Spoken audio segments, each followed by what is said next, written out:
क्षेत्रफळ संदर्भात आपण वन शॉट जे आहे ते या लेक्चर मध्ये घेणार आहोत। सर्वात अगोदर आपण बोलणार आहोत त्रिकोण बद्दल। ठीक आहे, आता त्रिकोणा संदर्भात या अगोदर आपण लेक्चर घेतलेले आहे, त्यामुळे मी आता आकृत्या काढत नाही। यामध्ये आपण थेट फॉर्म्युले घेणार आहे। काय घेणार आहे? फॉर्म्युले।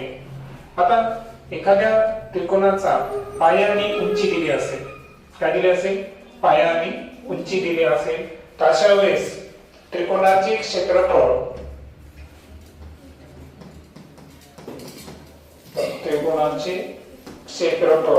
बरोबर काय सूत्र असतं? 1/2 गुणिले पाया गुणिले उंची। आता हे जे सूत्र आहे हे सूत्र आणखीन कशाला अप्लिकेबल आहे बरं? काटकोन त्रिकोणाला पण अप्लिकेबल आहे, बरोबर आहे ना? कारण त्रिकोणा संदर्भात पहा, आता ही जर मी आकृती काढली आणि यामध्ये ही उंची घेतली, उंची कोणती आहे? PT, आणि पाया कोणता आहे? QR। पाया काय आहे? QR। त्या त्रिकोणाचे क्षेत्रफळ घेताना तुम्ही काय करणार? 1/2 गुणिले पाया काय आहे? QR गुणिले उंची काय आहे? PT। परंतु हे केवळ जर त्रिकोण काटकोन त्रिकोण नसेल तर। पण सपोज एखादा त्रिकोण हा काय आहे? काटकोन त्रिकोण आहे, समजा हा XY Z। तर आता माहिती आपल्याला की काटकोन त्रिकोणाला सुद्धा हाच फॉर्म्युला अप्लिकेबल असणार, 1/2 गुणिले पाया गुणिले उंची। जसं की इथं आपण area of triangle XYZ is equal to half into base into height, बरोबर? असं शॉर्ट मध्ये सुद्धा लिहू शकतो। त्यानंतर जर आपल्याला उंची दिली नसेल, काय दिली नाही? उंची दिली नाही, आणि अशा वेळेस आपल्याला जर त्रिकोणाचं क्षेत्रफळ काढायचं असेल तर अशा वेळेस आपण काय करणार? तर पण इथं असणार आपलं हिरोचं सूत्र। काय असणार? हिरोचे सूत्र। जसं की पहा, एक आकृती मी काढतो। इथं आकृती आहे आकृतीचं नाव घेतो मी DEF। आता या आकृतीमध्ये ज्या बाजूंचं माप दिलं असेल तुम्हाला, जसं की ही बाजू आहे A मापाची, ही बाजू आहे B आणि ही आहे C। तर इथं जे हिरोचे सूत्र लागू होते, तर हिरोच्या सूत्रानुसार अगोदर आपल्याला काय करावं लागते बरं? अर्ध परिमिती। काय करावं लागते अगोदर? अर्ध परिमिती। अर्ध परिमिती म्हणजे काय? Semi parameter. आणि यामध्ये तुम्हाला त्रिकोणाच्या तिन्ही बाजूंची काय करायची आहे? बेरीज करायची आहे, आणि त्याला कितीने डिवाइड करायचं आहे? 2 ने डिवाइड करायचं आहे। आणि अशा केस मध्ये आपल्याला जर त्रिकोण DEF चं क्षेत्रफळ काढायचं असेल तर अशा वेळेस आपण हिरोचे सूत्र काय वापरणार? वर्गमुळात S, S - A, S - B, S - C, बरोबर? हे सूत्र इथं अप्लिकेबल असणार। आतापर्यंत आपण एक त्रिकोणाचे क्षेत्रफळ पाहिलं, दुसरं काटकोन त्रिकोणाचं क्षेत्रफळ पाहिलं, तिसरं जे आहे त्रिकोणाच्या 3 बाजू दिलेल्या असताना, है ना, विषमभुज त्रिकोण म्हणू आपण, अशा वेळेस अर्धमित परिमिती काढून त्रिकोणाचं क्षेत्रफळ कसं काढायचं हे आपण लर्न केलं। चौथ्या केस मध्ये आपण समभुज त्रिकोणाच्या संदर्भात बोलू। समभुज त्रिकोण म्हणजे काय? की ज्या त्रिकोणाच्या सर्व बाजू काय असतात? समान लांबीच्या असतात। जसं की इथं मी घेतला LMN, हा समभुज त्रिकोण घेतला। मग समभुज त्रिकोण संदर्भात नियम काय आहे? की समभुज त्रिकोणाचे क्षेत्रफळ बरोबर वर्गमुळात 3/4 गुणिले काय घ्यायचं आपल्याला? बाजूचा वर्ग। सपोज ही बाजू जर A मापाची आहे, ही सुद्धा A मापाची असणार, ही सुद्धा काय असणार? A मापाचीच असणार। आणि म्हणून या सूत्राला आपण कसं लिहू शकतो? वर्गमुळात 3/4 गुणिले बाजूचा वर्ग, म्हणजे कोणाचा वर्ग घेणार आपण? A चा वर्ग घेणार, बरोबर? आता हे झालं त्रिकोणा संदर्भात। हे कोणा संदर्भात झालं? त्रिकोणा संदर्भात। आता आपण बोलूया चौकोनासंदर्भात. आता चौकोन मध्ये जर पाहिलं आपण तर चौकोनाचे एकूण 6 प्रकार आपण अभ्यासलेले आहेत. यामध्ये पहिलं जे आहे ते आहे चौरस. चौरसा संदर्भात तुम्हाला माहित आहे की चौरसाचं क्षेत्रफळ काढायचं असेल तर काय घेतो आपण, बाजूचा वर्ग. हे आपण या अगोदर पण लर्न केलेलं आहे. आणि त्यानंतर चौरसाची जर परिमिती काढायची असेल आपल्याला तर काय घेतो आपण, 4 गुणिले बाजू, बरोबर. त्यानंतर दुसऱ्यामध्ये जर पाहिलं आपण तर आपण काय घेणार, आयत. आयताचं जर क्षेत्रफळ काढायचं असेल तर सूत्र असतं लांबी गुणिले रुंदी. आणि परिमिती संदर्भात 2 कंसात लांबी अधिक रुंदी. त्यानंतर पुढचा प्रकार घेऊ आपण समभुज चौकोन. समभुज चौकोनाचं जे क्षेत्रफळ असेल तर त्या क्षेत्रफळा संदर्भात काय सांगता येईल, समभुज चौकोनाचे क्षेत्रफळ बरोबर काय आहे, 1/2 गुणिले d1 गुणिले d2. हे d1 d2 काय आहे, डायगोनल म्हणजे काय आहे, कर्ण. म्हणजे 1/2 गुणिले कर्णाचा गुणाकार. तर आपल्याला माहिती आहे प्रत्येक चौकोनाला किती कर्ण असतात, 2 कर्ण असतात.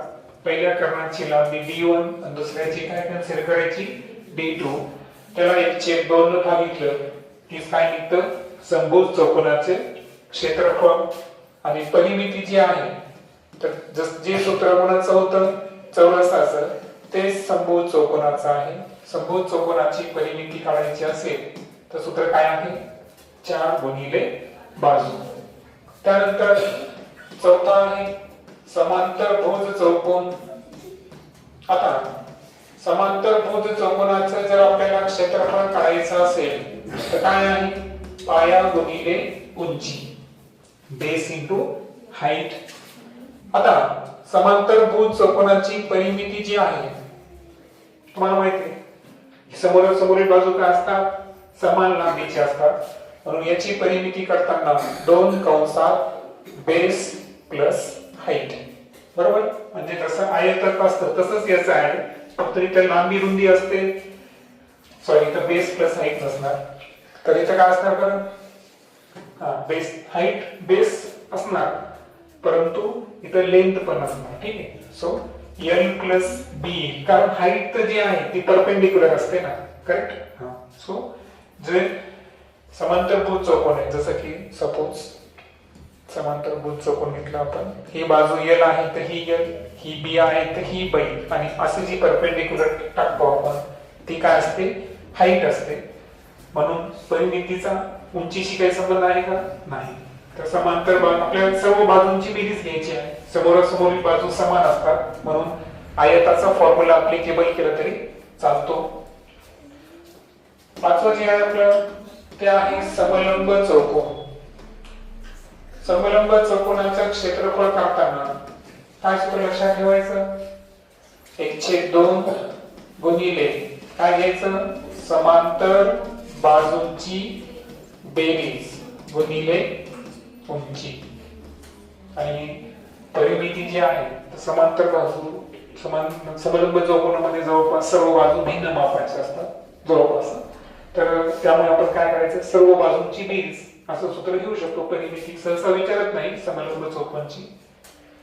आणि 6वा आहे पतंग, बरोबर. आता पतंग जे आहे त्याचं क्षेत्रफळ काढण्याचं सूत्र काय आहे, जे सूत्र आपण कशाला वापरलं, समभुज चौकोनाला वापरलं ते सूत्र आपल्याला पतंगाला सुद्धा वापरायचं आहे. 1/2 गुणिले कर्णाचा गुणाकार म्हणजे d1 इंटू d2. ओके. आता हे झालं 6 प्रकारचे चौकोन जे आपल्याला सिलेबसला आहेत, बरोबर. त्रिकोणाचे पण आपण 4 फॉर्म्युले पाहिले. आता प्रश्न राहिला कशाचा, फक्त वर्तुळाचा, बरोबर. आता वर्तुळामध्ये पण आपण 2 प्रकार घेऊ, एक घेऊ वर्तुळ आणि एक घेऊ अर्धवर्तुळ. आता तुम्हाला माहित आहे की वर्तुळाचे क्षेत्रफळ जर घेतलं आपण तर क्षेत्रफळाचं सूत्र काय आहे पाय आर स्क्वेअर, किंवा जर व्यास दिला असेल तर काय असतं पाय डी स्क्वेअर अपॉन 4. आणि वर्तुळाची जी परिमिती आहे, वर्तुळाची परिमिती म्हणजेच काय वर्तुळाचा परिघ, बरोबर, सर्क्युम्फरन्स. तर सर्क्युम्फरन्सचा फॉर्म्युला काय आहे, सर्क्युम्फरन्स साठी आपण काय सूत्र वापरतो C बरोबर 2 पाय r. पण तुम्हाला माहित आहे की 2r म्हणजे काय असते डायमीटर, त्रिज्या जी आहे त्याच्या दुप्पट व्यास असतो. म्हणून जर व्यास दिला असेल तर सूत्र काय वापरायचं परिघाचं पाय डी. अर्धवर्तुळा संदर्भात जर क्षेत्रफळ पाहिलं आपण वर्तुळाच्या क्षेत्रफळाने कितीने भागायचं 2 ने भागायचं, बरोबर. आणि पहिला प्रश्न अर्धवर्तुळाची परिमिती. तर अर्धवर्तुळाच्या परिमितीमध्ये पहा पूर्ण वर्तुळाची किती आहे 2 पाय r. याची काय घ्यायची आपण फक्त पाय r घ्यायचं. परंतु तुम्हाला मी सांगितलं होतं की जेव्हा आपण एखाद्या वेळेस एखादा अर्धवर्तुळ घेतो तर हे अर्धवर्तुळाचं झालं, परंतु हा वर्तुळाचा सेंटर आहे, ही बाजू r असते, ही बाजू किती असते r. म्हणजे आपण वरच्या पायाचा विचार करतो, याचा करतो का नाही. So r plus r is equal to काय होईल या ठिकाणी 2r. सो परिमिती सूत्र काय असेल पाय r प्लस 2r. आता हे पाहिल्यानंतर आता काही उदाहरणाबद्दल आपण डिस्कस करू. यामधलं पहिलं उदाहरण आहे की चौरसाची परिमिती किती सेमी असताना 48 सेमी असेल तर कर्णाची लांबी किती. आता एक लक्षात घ्या, जेव्हा आपण चौरस आणि त्याचा कर्ण याचा विचार करतो तेव्हा मी तुम्हाला सांगितलं होतं की चौरसाचे कर्ण हे काय आहेत बरं कोन दुभाजक असतात. काय असतात ते कोन दुभाजक. चौरसाचा प्रत्येक कोन 90 अंशाचा आहे. कोन दुभाजकामुळे हे किती अंशाचा होऊन जातो 45 अंशाचा. मग आता होतं काय की हे 45 आहे. आता तुम्ही तुम्हाला म्हणून सांगितलं होता की चौरसात 45 45 90 याचा नियम काय आहे की जे कर्ण आहे कर्णाची जेवढं माप असतं तर कर्णाच्या 1/वर्गमूळ 2 पट ही काय असते बाजू असते.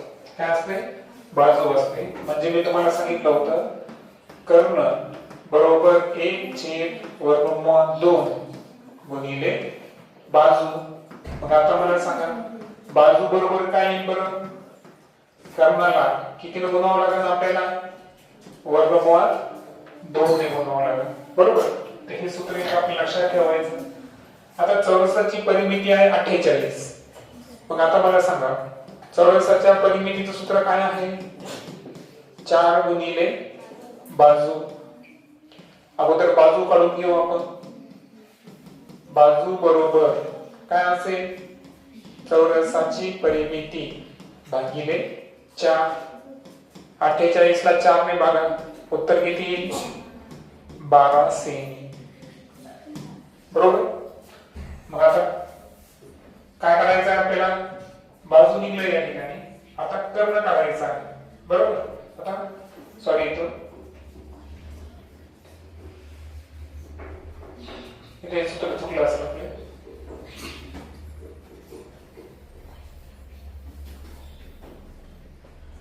इथं काय पाहिजे होतं पहा हे x आहे कर्णाच्या 1/वर्गमूळ 2 आहे. म्हणजे याचा अर्थ काय झाला की बाजू बरोबर 1/वर्गमूळ 2 गुणिले कर्ण आणि यावरून कर्णाचं सूत्र काय असेल वर्गमूळ 2 गुणिले बाजू आहे सूत्र. मग आता हे सूत्र आपण लागू करू. इथं कर्ण बरोबर काय सांगा वर्गमूळ 2 गुणिले बाजू. वर्गमूळ 2 गुणिले बाजू किती आहे 12. 12/वर्गमूळ 2 सेमी हे असेल त्याचं आन्सर. ओके. त्यानंतर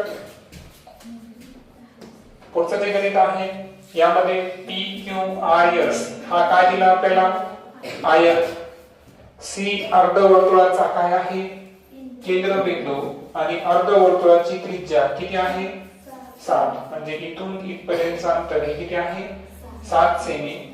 तर रेखांकित भागाचं क्षेत्रफळ काढा. आता यामध्ये दोन आकृत्या आहेत.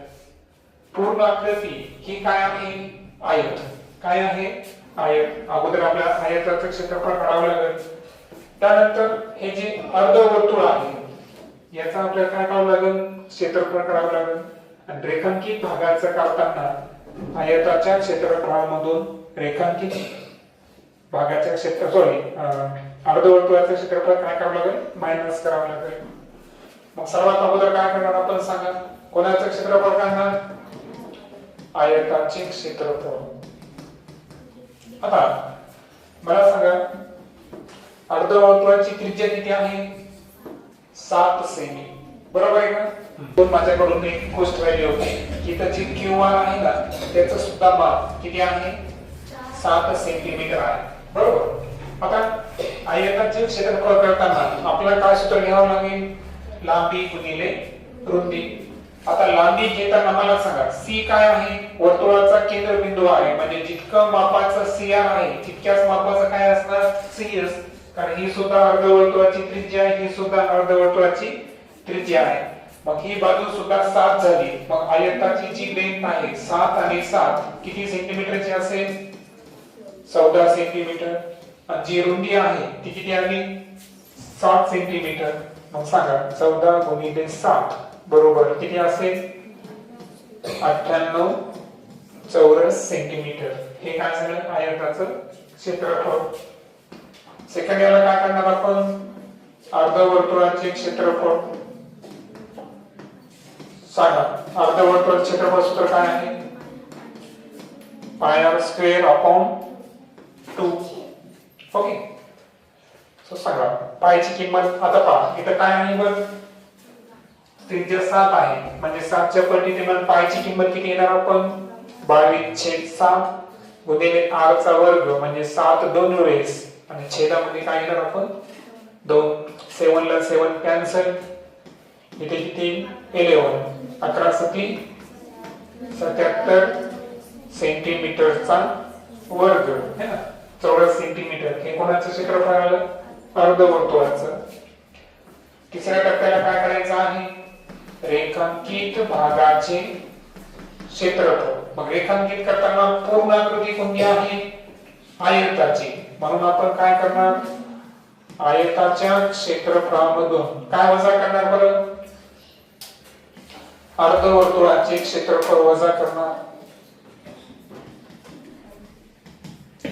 मग सांगा आयताचं क्षेत्रफळ किती आलं होतं 98 वजा अर्धवर्तुळाचं 77 किती उत्तर 21 सेंटीमीटरचा वर्ग. That is the answer. Okay. Next गणित जे आहे तर त्यामध्ये पहा चौरसाची बाजू 30% वाढवली तर क्षेत्रफळ किती टक्क्यांनी वाढेल. पहा चौरसाचं क्षेत्रफळ जे आहे त्याला आपण ए कन्सिडर करू. काय कन्सिडर करू ए. आता चौरसाच्या क्षेत्रफळाचं सूत्र काय आहे बरं बाजूचा वर्ग. बाजूला आपण काय कन्सिडर करू स्मॉल ए आणि त्याचं काय आहे वर्ग. इथं सांगितलं की चौरसाची बाजू किती टक्क्यांनी वाढवली 30% वाढवली बरोबर. आता मला सांगा चौरसाचे जे सूत्र आहे तर ए बरोबर ए चा काय आहे वर्ग. आता लक्षात घ्या सुरुवातीला ए जे आहे तो जर आपण इथं कधी पण लक्षात ठेवायचं की सुरुवातीची जी बाजू आहे ही किती टक्के असते बरं 100%. किती टक्के असते 100% सुरुवातीची. नंतरची जी बाजू आहे ती किती झाली बरं की झाली 30%. 30%ने वाढवली म्हणजे नंतरची बाजू जी आहे 100 मध्ये 30 आपल्याला ऍड करावं लागेल.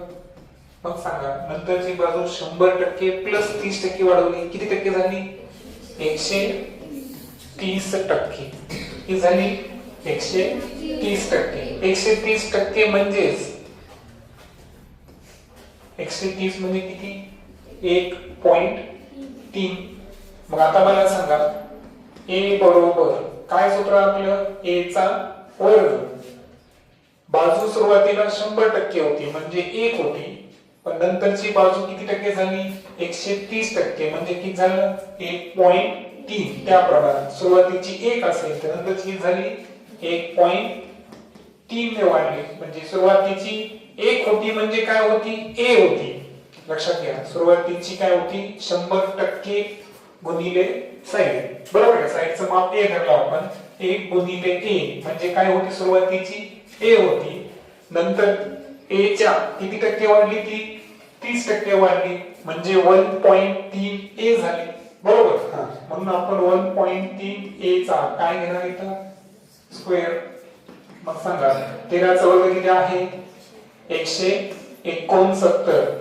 a चा काय झाला? स्क्वेअर. आता a चा स्क्वेअर म्हणजे काय असतं? क्षेत्रफळ. मग आता मला सांगा क्षेत्रफळ जे आहे सुरुवातीच्या क्षेत्रफळाच्या किती टक्के झालं ते? 1.69%. 1.69% म्हणजेच काय असतात बरं? 1.69% म्हणजे 1.69 ला आपण काय करणार? 100 ने गुणला. 100 ने गुणल्यावर किती झाले? 169%. लक्षात आलं तुम्हाला? जसं टक्केचं साध्यामध्ये रूपांतर करताना आपण 100 ने भागतो, तसं साध्या अंकाची टक्केवारी करताना 100 ने काय करणार? आपण गुणणार. म्हणजे याचा अर्थ नंतरचं जे क्षेत्रफळ आहे, नंतरच्या क्षेत्रफळाला आपण a2 कन्सिडर करू, तर सुरुवातीच्या क्षेत्रफळाच्या किती टक्के झालं ते? 169% झालं. मग मला सांगा सुरुवातीचं जे क्षेत्रफळ असतं, सुरुवातीचं क्षेत्रफळ हे किती टक्के असतं बरं? 100%. आता किती टक्के झालं? 169. म्हणजे नंतरचं जे क्षेत्रफळ आहे, नंतरचे जे क्षेत्रफळ आहे ते आहे 169%. आपल्याला विचारलं काय? क्षेत्रफळ किती टक्क्याने वाढलं? मग मला सांगा किती टक्क्याने वाढले? किती टक्क्याने वाढले हे काढायचं असेल तर काय करावं लागेल आपल्याला? 169% मधून किती वजा करावं लागेल? 100% वजा करावं लागेल. म्हणजे किती टक्क्याने वाढले? 69% वाढले. लक्षात? म्हणजे हे गणित तुम्ही वेगवेगळ्या पद्धतीने पण करू शकता. लक्षात आलं? परंतु मी सूत्राच्या पद्धतीने हे गणित तुम्हाला समजावून सांगितलं. पण शॉर्ट ट्रिक मध्ये तुम्ही काय करणार माहितीये का? जेव्हा तुम्हाला हे झालं गणिताची पद्धत, पण जेव्हा गणित तुम्ही ट्रिकने सोडवणार त्या ट्रिकने काय लक्षात ठेवायचं? क्षेत्रफळ काय झालं? 30% वाढलं. बरोबर आहे का? 30% वाढलं म्हणजे किती झालं? 130%. 130% म्हणजे किती असतं मग? 1.3. त्याचा वर्ग घेणार, किती होणार? 1.69. म्हणजेच किती टक्के झालं? 169.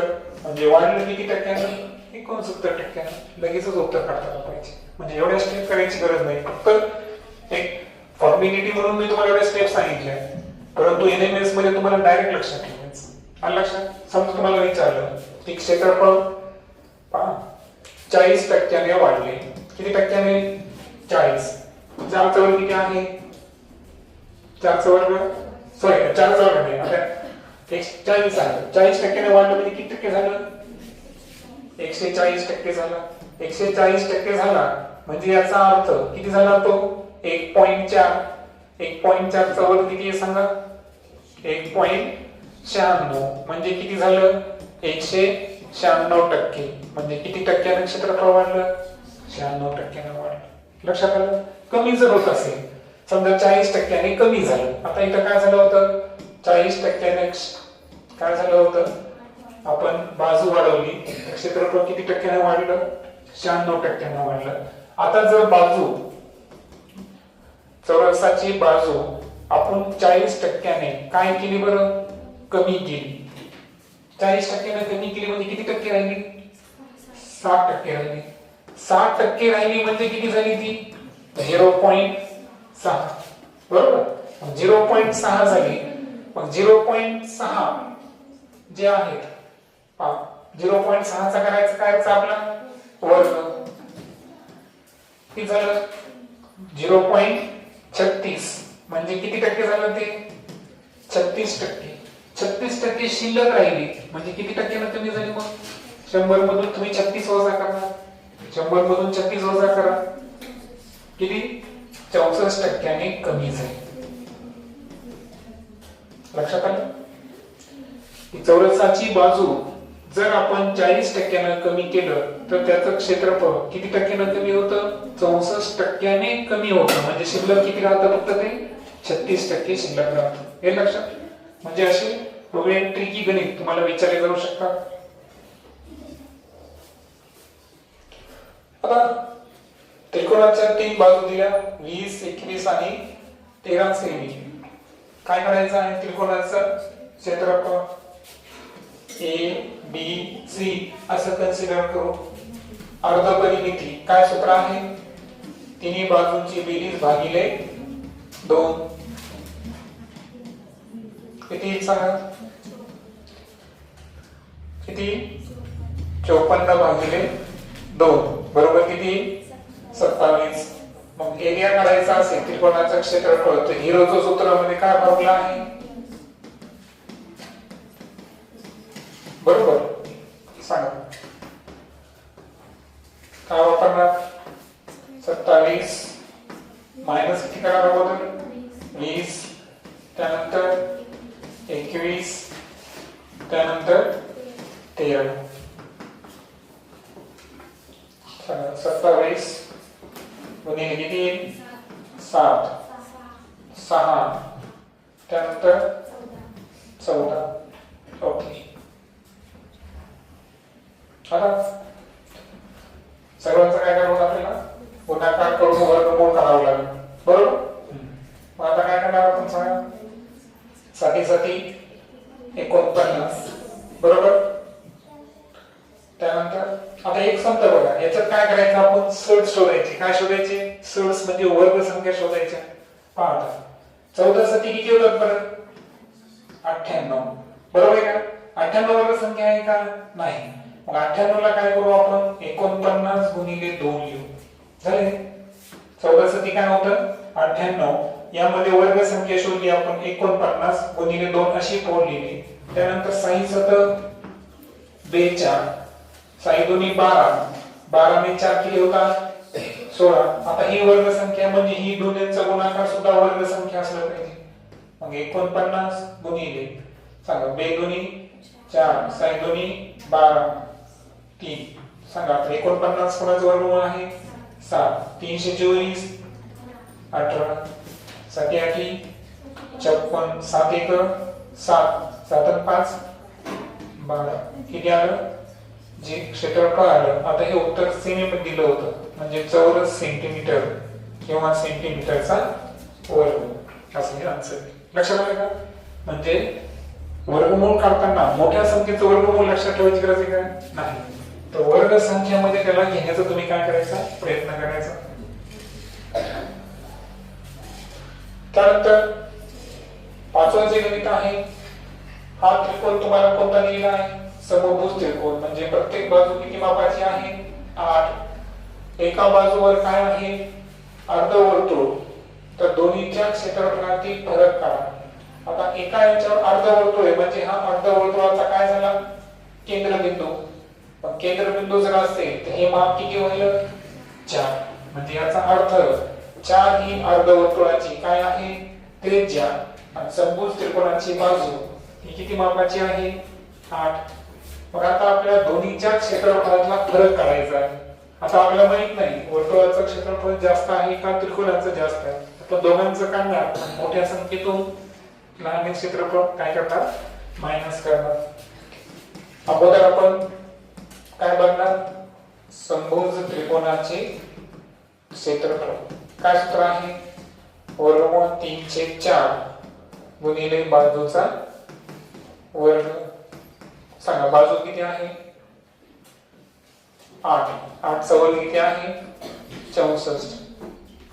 सांगा 4 1 4 4 सक 24 किती 16 वर्गमूळ 3. त्यानंतर आता वर्गमूळ 3 ची किंमत माहिती का आपल्याला? नाही. वर्गमूळ 3 ची किंमत कशी काढणार सांगा? खरं तर ती 5 पाहिजे, पण समजा तुम्हाला ती माहित नाही, बरोबर ना? 1.732 अशी काही किंमत आहे त्याची, पण सपोज ती माहित नाही, तर तुम्ही काय करणार? वर्गमूळ काढण्याची पद्धत माहित पाहिजे तुम्हाला. सांगा. एक झाले 2, वरून 0 घेतले 2, बरोबर. त्यानंतर 27 ला आपण 7 ने गुणू, 7 7 49, 7 2 14 आणि 4 18, बरोबर. पॉइंट नंतर काय करणार आपण? 7 चा भाग देणार. किती आला? 189. किती? 27 इकडे प्लस करत चालायचं. किती? 34. इथं वरती 11. नंतर किती झिरो घेणार आपण? 2 झिरो. इथले 2 अंक आणि इथले 2 अंक सोडून द्या. 3 3 9. म्हणजे उत्तर किती आलं? 1.73. लक्षात येईल. सो 16 गुणिले 1.73. आणि मी तुम्हाला बोललो होतो पुढे 2 पण चालतं, काही अडचण नाही. 16 दोन्ही 32. त्यानंतर 16 3 48. 48 3 51. त्यानंतर 16 7 112 मध्ये 5 मिळवा. 117. 16 1 16. 16 आणि 11 27. उत्तर किती आलं? 27.712. दुसऱ्यांदा घेणार आपण अर्धवर्तुळाचे क्षेत्रफळ. काय सूत्र आहे? Pi r square upon 2. पाय किती आहे? 3.14.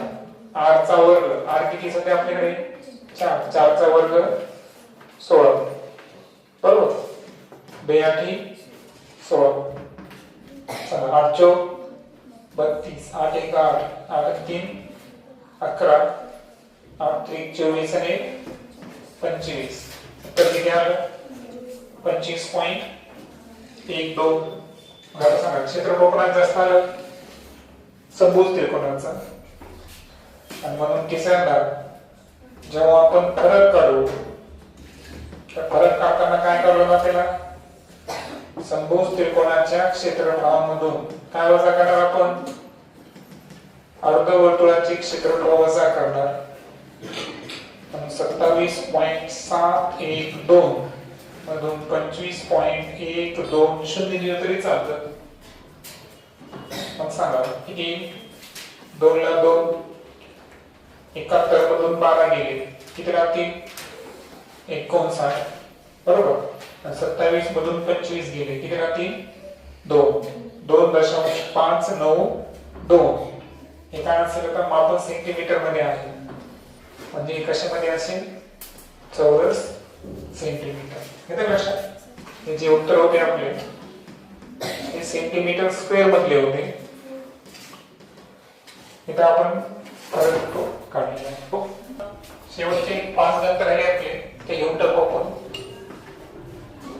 आता आकृतीचे क्षेत्रफळ तुम्हाला करायचं आहे. सर्व बाजू जे आहेत या समान लांबीच्या आणि प्रत्येक कोन काटकोन. म्हणजे वरची आकृती काय आहे? चौरस. त्यानंतर हा जो आहे हा तुम्हाला काटकोन त्रिकोण दाखवलेला आहे, ज्याचा कर्ण किती आहे? 61 सेमी. आता ही 60 आहे, म्हणजे प्रत्येक बाजू किती मापाची झाली? 60 मापाची. आता तुम्हाला माहित आहे की चौरसाचे क्षेत्रफळ जे आहे, तर याचं सूत्र सोपं आहे. बाजूचा वर्ग, बाजू 7 दिली आहे, 7 चा वर्ग 3600. हे तर क्लिअर आहे, काही अडचण नाही. पण आता अडचण काय आहे की काटकोन त्रिकोणाचं क्षेत्रफळ काढायचं असेल तर सूत्र काय आहे? 1/2 गुणिले पाया गुणिले उंची. आता मला सांगा, आपल्याला पाया दिलेला आहे पण उंची दिलेली आहे का? नाही. त्या उंचीला आपल्याला काय म्हणावं लागेल? x. आता x काढल्याशिवाय काटकोन त्रिकोणाचं क्षेत्रफळ काढणे शक्य नाही. पण x काढायचा असेल तर आता कर्ण आणि एक बाजू दिली असताना दुसरी बाजू काढायची तरी काय वापरावं लागतं? पायथागोरसचे प्रमेय. मग मला सांगा पायथागोरसचा जो प्रमेय आहे पायथागोरस थेरम, तर काय सांगतो आपल्याला? कर्ण वर्ग बरोबर पाया वर्ग अधिक उंची वर्ग. कर्ण कोण आहे आपला? टीएस, टीएस चा स्क्वेअर बरोबर टीआर स्क्वेअर प्लस काय असेल? RS square. सांगा टीएस चं माप किती आहे? 61, त्याचा वर्ग. आता एक लक्षात घे ना, 61 आणि 60 असताना पायथागोरसच्या त्रिकोणानुसार तिसरी बाजू 11 असते. बट काही जणांना ऐन वेळेस आठवलं नसेल तर पायथागोरसच्या प्रमेयवरून तिसरी बाजू कशी काढायची हे आपण इथं लर्न करायलो. आणि मग 61 चा वर्ग अधिक टीआर किती आहे? 60, 60 चा वर्ग आरएस ला किती धरला आपण? एक्स, एक्स चा वर्ग बरोबर काय होईल बरं? 61 चा वर्ग वजा 60 चा वर्ग. असं झालं की 61 चा वर्ग माहित नाही, 60 चा वर्ग माहित नाही, तर इथं तुम्ही वर्ग विस्तार वापरू शकता. कसा वापरू शकता? a square minus B square बरोबर सूत्र काय आपल्याकडे? a plus B a minus B. सांगा 61 आणि 60 ची बेरीज करा, किती? 131 गुणिले 61 मधून 121 आणि 61 मधून 60 वजा केला किती? 1. किती होतं उत्तर? 121. मग x बरोबर वर्गमूळ 121 घेतला तर किती आली? 11. म्हणजे खूप पद्धतीत त्रिकूट पाठ करा, त्यानंतर पायथागोरसचा प्रमेय वापरा, किंवा मध्येच तुम्ही बैजिक राशी संदर्भात विस्तार सूत्र आहे त्याचा पण वापर करू शकता. फायनली आन्सर किती निघेल? इथे x ची किंमत 11 आहे. मग आता आकृतीचे क्षेत्रफळ काढताना सांगा आकृतीचे क्षेत्रफळ काढायचं म्हणजे आपल्याला कोणाकोणा क्षेत्रफळ काढायचं सांगा? एरिया ऑफ क्वाड्रिलॅटरल कोणता आहे? P Q R T. हा जो चौकोन आहे त्याचं क्षेत्रफळ अधिक जो त्रिकोण आहे, त्रिकोण कोणता आहे? Area of triangle T R S, या त्रिकोणाचं क्षेत्रफळ. मग आता मला सांगा हा जो चौरस आहे, चौरसाचं क्षेत्रफळ काय आहे? बाजूचा वर्ग. म्हणजे इथं काय घेणार आपण? 60 चा वर्ग. Area of triangle T R S 1/2 गुणिले पाया गुणिले उंची. मग सांगा 1/2 गुणिले पाया किती आहे? 60, उंची किती आहे? 11 जी आता आपण काढली. 60 चा वर्ग किती आहे? 3600. इथं जर आपण कट केले 30, 11 × 33 शून्य दशाचा तसा किती? 3930. आणि सर्व माप आपल्या कशामध्ये दिले होते? मीटर मध्ये. मग आन्सर कशामध्ये येईल आपलं? चौरस मीटर किंवा मीटरचा वर्ग. येतं लक्षात? हे झालं आकृतीचं क्षेत्रफळ. त्यानंतर 7वं गणित आहे पहा की चौकोन PQRS हा काय आहे? चौरस ABCD हे सर्व बाजूचे काय आहे? मध्यबिंदू. तर चौकोन ABCD चा आपल्याला क्षेत्रफळ काढायचं आहे. मला सांगा आता यामध्ये आपल्याला चौरसाचं माप जे आहे ते घ्यायचं आहे. ठीक आहे ना? तर ठीक आहे, आपण कोणतेही माप घेऊ शकतो, काही अडचण नाही. तर आता आपण काय करू? आपण माप घेऊ पहा 32. किती घेऊ? वाटल्यास आपण काय करू? हे चौरसाचं जे प्रत्येक बाजू आहे ना त्याचं मेजरमेंट किती घेऊ आपण? 32 सेमी घेऊ. बरोबर. आता याच्यात एक लक्षात ठेवायचंय, प्रत्येक बाजू 32 सेमीची आहे आणि हे मध्यबिंदू आहे, म्हणजे हे किती सेंटीमीटरचं होईल बरं? 16 सेंटीमीटर. आता हे 16 सेंटीमीटर झाल्यानंतर हे सुद्धा किती व्हायला? 16 सेंटीमीटर. बरोबर. एका त्रिकोणाचा जर आपण विचार केला तर मग आता ही बाजू जर आपल्याला काढायची असेल, आता लक्षात घ्या ह्या दोन 16 आल्या म्हणजे हे सुद्धा काय येईल बरं? 16 येणार. हे सुद्धा 16 आणि हे सुद्धा 16 म्हणजे इथं काय होणार? मध्यबिंदू असल्यामुळे प्रत्येकाची विभागणी अशी होईल. त्यानंतर मी तुम्हाला म्हणलं होतं की हा ऍक्च्युअल काय आहे? बाहेरची आकृती चौरस आहे. काय आहे? चौरस आहे. पण आता हे जर आपण मध्यबिंदू जोडले ना तर काय होतं माहिती का की हा जो कोन आणि हा कोन हे दोन कोन सारखे येतात. का? कारण तुम्हाला माहित आहे की हे दोन बाजू सारखे आहेत. समद्विभुज त्रिकोणाचा नियम काय सांगतो? समद्विभुज त्रिकोणाचा नियम काय सांगतो की दोन बाजू जर सारख्या असतील तर त्यांचे संलग्न कोन सुद्धा कसे असतात? सारखे मापाचे असतात. ही बाजू जर 90 आहे तर या दोन्हींचे माप सारखे आणि दोघांची बेरीज किती? 90. मग एक कोन किती मापाचा आला? 45. मग हा कोन झाला 45, हा कोन सुद्धा झाला 45. मग मी तुम्हाला म्हणलो होतो 45 अंश कोनासमोरील बाजू ही कर्णाच्या किती असते? 1/√2 पट. काय असते? 1/5. काय सांगितलं होतं की 45 अंश कोनासमोरील बाजू ही कर्णाच्या किती असते? 1/√2 पट असते. आता आपल्या इथं बाजू दिलेल्या आहेत. आपल्याला काय करायचं आहे? कर्ण. काय करायचं आहे? कर्ण. आता तुमच्या एक लक्षात आलं का? सर्व बाजू सारख्या आहेत म्हणजे आतल्या चौकोनाच्या सुद्धा सर्व बाजू काय आल्या? सारख्याच मापाच्या. हे लक्षात आलं का? मग आता आपण फक्त एकाच त्रिकोणाचा विचार करायला. मग एका त्रिकोणाचा विचार करताना मला सांगा जर कर्ण काढायचा असेल तर कर्णाचं सूत्र काय असेल? √2 गुणिले बाजू. बरोबर? आता बाजू किती आहे? 16. मग बाजू 16 असेल तर 16 ला √2 ने गुणा. कर्ण किती मापाचा झाला? 16√2. बरोबर? सेंटीमीटरचा झाला. मग याचा अर्थ काय झाला? प्रत्येक बाजू जी आहे आपली ही किती मापाची आली? 16√2. आता चौरस ABCD हा आपण इथं जर काढायचा असेल त्याचं क्षेत्रफळ. बरोबर? आता चौरस ABCD चे आपल्याला काय करायचं आहे? क्षेत्रफळ काढायचं आहे. मग आता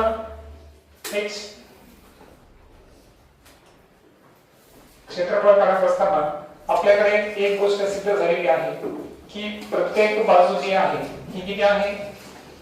16√2 मापाची आहे. मग आता होतं काय? इथपर्यंत आपण आलो की आतील जे मध्यबिंदू घेतले होते आपण त्यानं जो चौकोन तयार केला त्या सर्वांची माप सारखी आली आणि सर्वांचं माप किती आहे?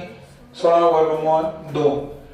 प्रश्न आता असा आहे की मग हा समभुज चौकोन आहे का चौरस आहे? हे पण बघावं लागेल ना. कारण ज्या चौकोनाची चारही बाजू सारख्या असतात हा गुणधर्म 2 जणांना लागू आहे. चौरसाला पण आणि समभुज चौकोनाला सुद्धा. मग आता एक लक्षात घ्या हा कोन 45 आहे, हा कोन 45 आहे. आपण या कोनाचं माप काढू. मला सांगा रेषीय जोडीतील तिन्ही कोनांच्या मापांची बेरीज किती असते? 180. मग हा 45 हा 45 तिसरा कोन किती आला?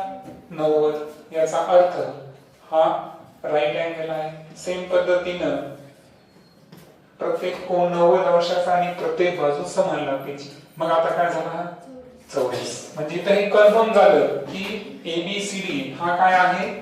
चौरस आहे. हे कन्फर्म होणं तितकंच महत्त्वाचं आहे. डायरेक्ट सूत्र वापरता येईल का आपल्याला? नाही. मग आता याचा अर्थ इथे एक नवीन नियम तयार झाला. काय नियम तयार झाला? की एखाद्या चौरसाचे जर आपण मध्यबिंदू जोडले तर त्यापासून तयार होणारा चौकोन हा सुद्धा काय असतो? चौरसच असतो. बरोबर? हा नवीन नियम इथे तयार होईल. मग आता ABCD चे क्षेत्रफळ काढताना मला सांगा काय करणार आपण? बाजूचा वर्ग. बाजू किती आहे सांगा? 16√2 त्याचा वर्ग. आता याच्यात लक्षात घ्या 16 चा वर्ग किती घेणार तुम्ही? 256 आणि √2 चा वर्ग काय येणार? 2. लक्षात घ्या √2 ला जर √2 न गुणलं तर उत्तर काय येतं? 2 येतं. म्हणून कधी पण √2 चा वर्ग काय घ्यायचा? 2. 256 ला 2 ने गुणा उत्तर किती? 512 चौरस सेंटीमीटर. ओके. सो इथून पुढे परीक्षेमध्ये थेट लक्षात घ्या. बरोबर की जेव्हा ही चौरसाचे मध्यबिंदू जोडून जर आपण एखादा चौकोन तयार केला असेल तर तो चौकोन सुद्धा काय असतो, चौरसच असतो. ठीक आहे. त्यानंतर पुढचं काय पहा, समलंब चौकोनाचे क्षेत्रफळ किती दिले आपल्याला, 282 चौसेमी. समांतर बाजूमधील अंतर, समांतर बाजूमधील अंतर म्हणजे काय असते बरं, हाईट, उंची, ती किती दिली आहे, 12 सेंटीमीटर.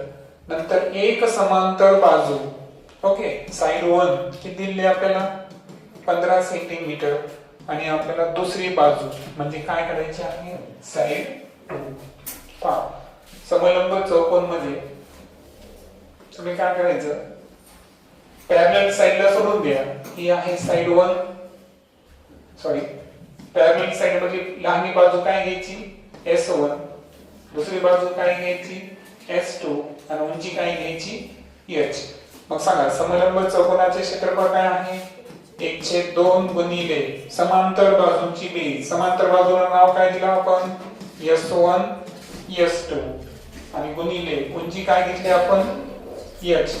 सांगा एरिया किती आहे, 282 बरोबर 1/2 गुणिले S1 किती आहे, 15, S2 दिलं का नाही, गुणिले उंची दिलेली आहे किती आहे, 12.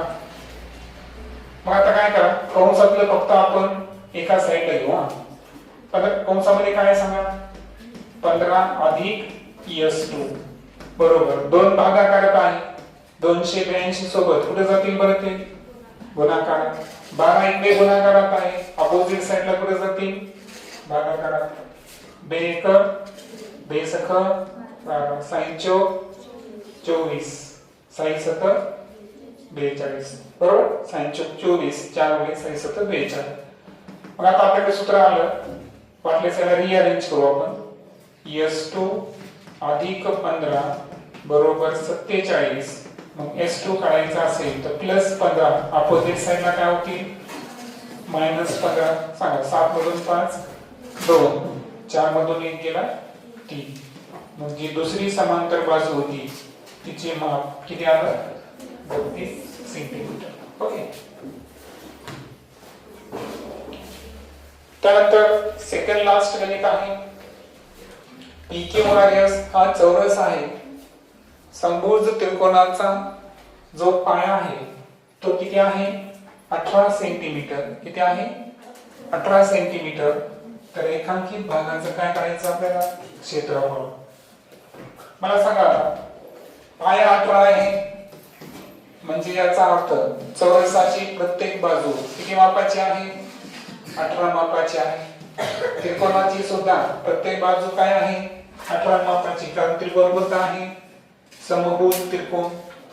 मग मला सांगा, जर आपल्याला काय करायचं आहे, रेखांकित भागाचे क्षेत्रफळ, डायरेक्ट काढायला आपण, रेखांकित भागाचे क्षेत्रफळ काढायचं असेल तर मोठं क्षेत्रफळ कोणाचं आहे, चौरसाचं. म्हणून जे चौरसाचं क्षेत्रफळ असेल त्यामधून हा जो त्रिकोण आहे, कोणता त्रिकोण आहे, समभुज त्रिकोण. तर या समभुज त्रिकोणाचे जे क्षेत्रफळ आहे ते काय करणार आपण, मायनस करणार है ना, ते गणित गेलो मी. सांगा चौरसाची बाजू किती आहे, 18. 18चा काय घेणार आपण, वर्ग, वजा समभुज त्रिकोणाचे क्षेत्रफळ सूत्र काय आहे, वर्गमूळ 3/4 बरोबर, गुणिले बाजूचा वर्ग. बाजू किती आहे, 18. 18चा वर्ग किती, 324. सांगा 18चा वर्ग 324 वजा काय सांगा. आता याच्यात होऊ शकतं, काय होऊ शकतं माहिती का, याच्यात सामायिक सुद्धा तुम्ही काढू शकता. कारण इथं पहा, इथे पण 18चा वर्ग येतं, इथं पण 18चा वर्ग येतो. 18चा वर्ग कॉमन करून 1 वजा वर्गमूळ 3/4 तुम्ही करू शकता, पण ठीक आहे आपण सध्या डिलीट करू. सांगा 4 1 4 4 8 32 किती आलं, 81. सो 81 वर्गमूळ 3. तर हे असेल त्याचं उत्तर. जर वर्गमूळ 3 ची किंमत दिली असेल, आता मगाशी आपण 1.732 घेतलं होतं, पण मुळात तुम्हाला फक्त किती किंमत घ्यायची आहे 1.73. बस ही किंमत टाकून गुणाकार करा आणि हे वजा करा. म्हणजे पर्याय काय दिले त्याच्यावर डिपेंड आहे. पर्याय आपल्याला काय दिले असतात, पर्याय हे असतील 100% तुम्ही आन्सर टिक करणार. जर वर्गमूळ 3 ची किंमत दिली असेल तर किंमत काढून तुम्ही मल्टिप्लिकेशन करून मायनस करू शकता. शेवटचं गणित घेऊ आपण. यामध्ये PQRS हा काय आहे बरं, समभुज चौकोन. समभुज चौकोनाचं वैशिष्ट्य प्रत्येक बाजू समान लांबीची. QUES हा काय आहे, चौरस. म्हणजे हा चौरस, हा चौरस, म्हणजे चौरस असा प्रत्येक कोण काय आहे, काटकोन, आणि प्रत्येक बाजू समान मापाची. PT जे आहे, PT ही बाजू किती मापाची दिली, 6 सेंटीमीटर. त्यानंतर TS ही बाजू किती मापाची दिली बरं, 8. तर आकृतीचं काय करायचं आपल्याला, क्षेत्रफळ काढायचं आहे. आता आकृतीचं क्षेत्रफळ काढताना एक लक्षात घ्या की आपल्याला हे जे QUVS आहे या चौरसाचं कोणतंही माप दिलेलं आहे का, नाही. मग आता मला सांगा, हे 6 आहे, हे 8 आहे, तर पायथागोरस नुसार हे काय येतं, 10. कारण 6 चा वर्ग 36, 8 चा वर्ग 64, दोघांची बेरीज 100, त्याचं वर्गमूळ किती, 10. हे तर माहितच पाहिजे आपल्याला. 3 4 असेल तर काय घेतो आपण, 5. कारण समभुज त्रिकोणाचे जे कर्ण आहे हे परस्परांना काय असतात, लंब असतात. मग ही बाजू 10, ही बाजू सुद्धा काय झाली, 10. आता समभुज त्रिकोणाचे क्षेत्रफळ काढताना आपल्याला माहिती आहे कर्णाचा काय घेतो आपण, गुणाकार, बरोबर. आता हे 6 असेल तर हे सुद्धा काय असतो, 6, कारण ते परस्परांना दुभागतात सुद्धा. मग हे 8 असेल तर हे सुद्धा काय आहे, 8. मग आता समभुज त्रिकोणाच्या संदर्भात काय झालं बघा आता, की ही बाजू 8 8 असल्यामुळं हे QS किती मापाचं झालं, 16. मग याचा अर्थ हे सुद्धा काय आहे, 16 मापाचं आहे. मग आता आकृतीचे क्षेत्रफळ काढताना आपल्याला काय करावं लागेल बरं, फक्त मला सांगा, ही जे आहे पिवळ्या रंगाचं दिसते याचं क्षेत्रफळ घ्यावं लागेल, बरोबर आहे का. आणि त्यानंतर वरचा जो त्रिकोण आहे त्याचं एक क्षेत्रफळ घ्यावं लागेल. आता वरच्या त्रिकोणामध्ये काय झालं बरं, आता मी पेन चेंज करतो ना, तुमच्या लक्षात येईल. हे जे वरचा त्रिकोण आपण पाहिलो यामध्ये उंची किती आली, 6, आणि पाया 8 आणि 8, पाया किती झाला, 16. 6 झाली उंची आणि पाया किती झाला, 16 झालं. मग आता आकृतीचे क्षेत्रफळ काढताना आपल्या वरच्या त्रिकोणाचे क्षेत्रफळ आणि खालच्या चौरसाचं क्षेत्रफळ हे करायचं आहे. म्हणून काय करणार आपण, आकृतीचे थोडंसं मी हायर रेंजला गेलो, कारण हे तिथं परीक्षेत तुम्हाला कमी टाइम असतो, म्हणून डायरेक्ट काय घेणार आपण, त्रिकोण PQS. काय घेणार आपण, एरिया ऑफ ट्रायंगल PQS. या त्रिकोणाचं क्षेत्रफळ अधिक हे कोणी आपला चौरस, एरिया ऑफ क्वाड्रिलॅटरल QUVS. बस या खालचा एरिया आणि वरचा एरिया हे जे मधले आहे त्याचा काही रोल आहे का याच्यामध्ये, नाही. त्यानंतर हे जे 10 मेजरमेंट काढलं आपण त्याचाही सुद्धा काही रोल नाही याच्यामध्ये मुळात. मग आता आकृतीचे क्षेत्रफळ काढताना त्रिकोणाचं क्षेत्रफळ काय आहे, 1/2 गुणिले पाया गुणिले उंची. सांगा, पाया किती आहे, 16, उंची आहे 6. आणि त्यानंतर चौरसाची बाजू आपल्याला घेतलेली आहे किती आहे, 16. 16 चौरस किती, 256. बे 6, 16 3 किती होईल तर 48 अधिक 256. 8 आणि 6 14, 5 आणि 5 10. उत्तर किती, 304 चौरस सेंटीमीटर, कारण विंड माप आहे सेंटीमीटर. ओके.